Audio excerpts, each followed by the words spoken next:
When Claudia Falk and John Webster planned their Vista Brewery, they received a crash course in Brew Nostalgia 101.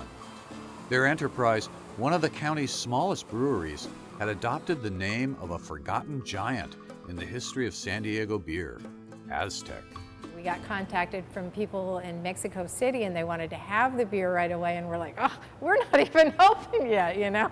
As Matthew Schiff at the San Diego History Center notes, Cerveceria Azteca had a swashbuckling past. In 1926, two of the breweries who were doing most of the production in Mexico, Cerveceria Azteca and Cerveceria Mexicali, were producing in Mexicali, which is about 116 miles from Tijuana. In 1926, there was an earthquake.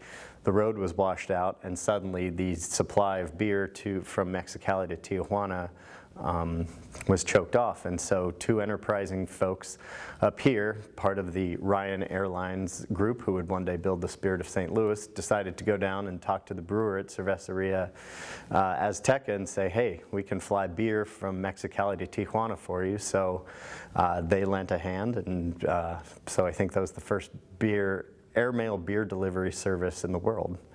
They delivered about 2,000 barrels a week.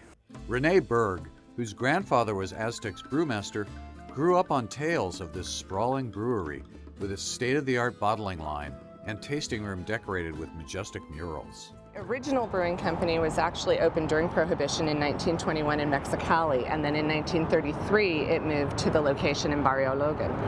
And it stayed there and was open until 1953, and it was the only brewing company that ever moved from Mexico to the United States. We are standing on Main Street between 26th and Sicard. This is the location of the original Aztec Brewery, where during Prohibition the tire company was purchased and then built into the brewery. They built this just amazing and beautiful brewery. It was like nothing else anywhere at the time. It had gorgeous Mexican artwork and tables and chairs. The Rat's color was just amazing, and the big distillery cans, they were state-of-the-art.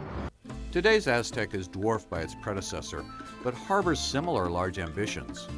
Earlier this year, co-owner John Webster sent his first Aztec shipment to a foreign country, or you might say, to its home.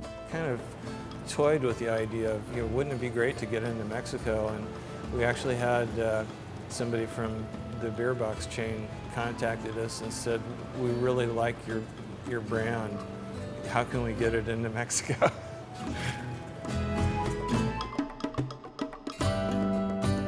For UT San Diego, I'm Peter Rowe.